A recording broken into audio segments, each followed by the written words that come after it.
दूसरी शादी। खुशी अपने पति उमेश और बेटे जय के साथ खुशी खुशी अपना जीवन बिता रही है, लेकिन उसकी खुशियाँ ज़्यादा समय तक टिक नहीं पाई क्योंकि उमेश का किसी और लड़की के साथ चक्कर चल रहा है। और जब खुशी को इस बात का पता चला तो उसने इस बारे में अपने पति से बात की। उमेश, ये तमन्ना कौन है? कौन तमन्ना? मैं तो किसी को नहीं जानता। वही तमन्ना जिसके आपके फ़ोन पर अश्लील मैसेजेस आते हैं। अरे वो तमन्ना, वो तो मेरे साथ काम करती है। वो ऐसे ही मजाक करती रहती है। अच्छा, मजाक करती है। आप दोनों की चैट पढ़ी है मैंने। बाबू, सोना, जानू, ये सब मजाक में बोलती है। जो आपको किस भी भेजती है और आप उसे बहुत कुछ सेंड करते हो, सब मजाक में करते हो। ठीक है, मैं भी मजाक में किसी आदमी को ये सब भेज दूंगी, तब देखती हूँ कैसा लगता है आपको। उमेश खुशी को जोरदार थप्पड़ मारकर कहता है, कुछ ज़्यादा जुबान नहीं चल रही तुम्हारी। समझती क्या हो अपने आप को? हाँ, तमन्ना है मेरी गर्लफ्रेंड और बहुत प्यार करता हूँ मैं उससे। क्या कर लोगी तुम? आपको शर्म नहीं आती? आप शादीशुदा हो, एक बच्चे के बाप हो, फिर भी ऐसी हरकतें कर रहे हो। मैं ऐसी ही हरकतें करूँगा। मैं तुम्हें छोड़ भी सकता हूँ, लेकिन तमन्ना को नहीं। अगर इस घर में रहना है तो ये सब बर्दाश्त करना ही होगा। नहीं बर्दाश्त कर सकती मैं ये सब। और तुम जैसे अय्याश और धोखेबाज का साया मैं अपने बेटे पर नहीं पड़ने दूंगी। दफ़ा हो जाओ यहाँ से और ले जाओ उसे भी। लेकिन याद रखना, उसकी स्कूल की फ़ीस, ट्यूशन की फ़ीस और उसके खर्चे के लिए मैं 1 रुपया भी नहीं दूंगा। तुम खुद इंतज़ाम करोगी या तुम्हारे मायके वाले देंगे?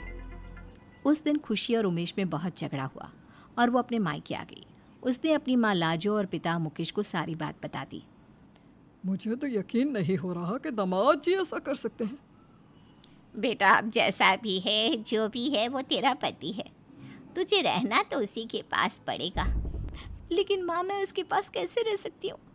उनके अंदर कोई भी कमी होती तो मैं बर्दाश्त कर लेती, लेकिन किसी दूसरी औरत का चक्कर मैं बर्दाश्त नहीं कर सकती। और जय का क्या माँ?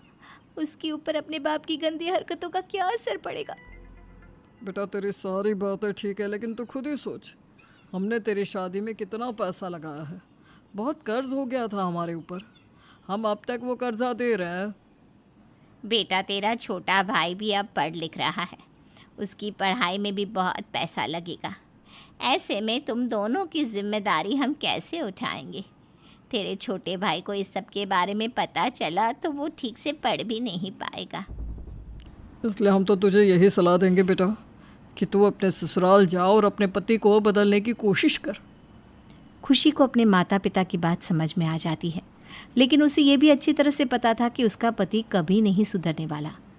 पर खुशी के पास कोई और रास्ता भी नहीं था, इसलिए वो बेचारी दोबारा अपने पति के घर चली गई।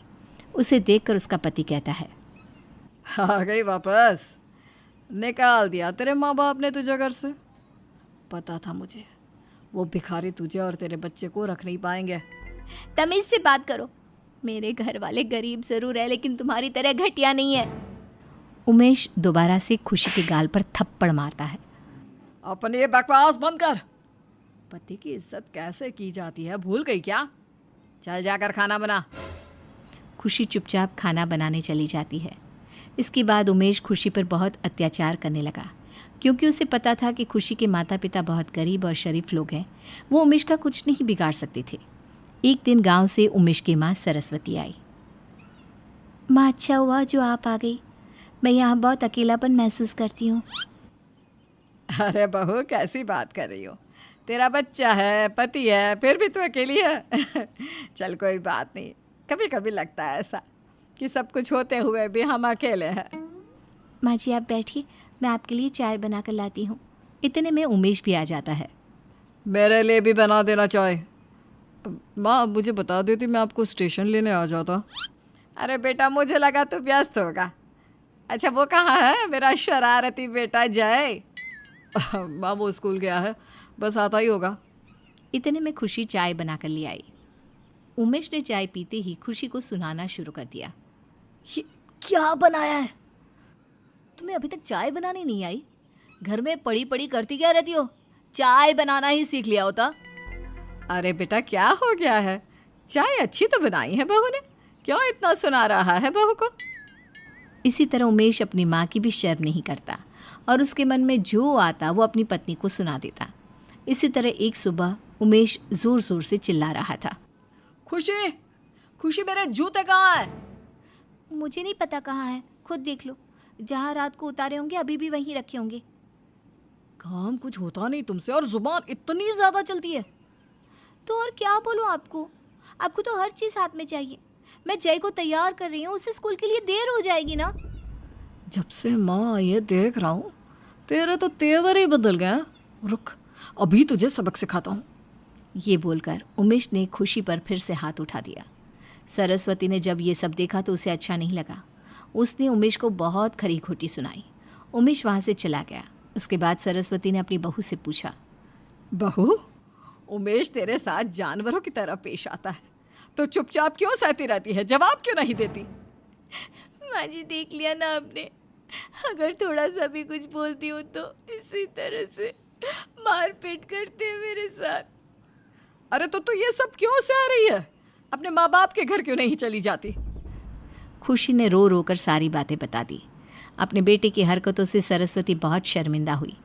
खुशी की बातें सुनकर सरस्वती ने एक सास की तरह नहीं बल्कि एक माँ की तरह सोचा और वो सीधा खुशी के माता पिता के पास पहुंची। आप दोनों खुशी के माता पिता हैं या दुश्मन? वो बच्ची आपके पास मदद की गुहार लगाने आई थी और आपने उसे वापस उसके निकम्मे पति के पास भेज दिया। बहन जी, उसका निकम्मा पति आपका बेटा है। आप अपने बेटे के बारे में ये सब बोल रही हो? हाँ, बोल रही हूँ क्योंकि मैं सच के साथ हूँ। मेरे बेटे ने गलती की है, उसकी सज़ा मैं उसे देकर रहूँगी, लेकिन आप दोनों को भी मेरा साथ देना होगा।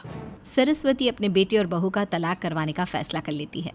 पहले तो सरस्वती अपनी बहू को समझाती है, बहू, यही तुम्हारे और जय के लिए ठीक रहेगा।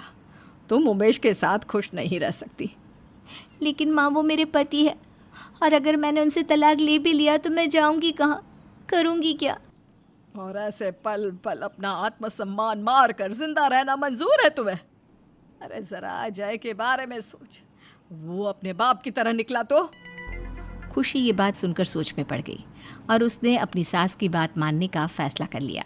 उसके बाद सरस्वती तलाक के पेपर लेकर अपने बेटी के पास गई और उससे कहने लगी, चल उमेश बेटा, इन पेपर्स पर साइन कर दे। लेकिन माँ, ये तो तलाक के पेपर है। हाँ, तो तू खुशी को तलाक दे और आराम से तमन्ना के साथ रह। और हाँ, अगर तूने खुशी को तलाक नहीं दिया ना तो मैं तुझे जायदाद से बेदखल कर दूंगी। सरस्वती की धमकी से डरकर उमेश खुशी को तलाक दे देता है। सरस्वती अपनी बहू की दूसरी शादी करवा देती है। वो खुशी को नई जिंदगी शुरू करने के लिए बहुत सारा पैसा देती है। इसके अलावा अपनी जायदाद का आधा हिस्सा जय के नाम कर देती है। सरस्वती के इस काम से खुशी के माता पिता भी बहुत खुश होते हैं। वहीं दूसरी तरफ उमेश अकेला रह जाता है क्योंकि अब आधी जायदाद वाले पति में तमन्ना को भी इंटरेस्ट नहीं था। वो उसे छोड़कर चली जाती है।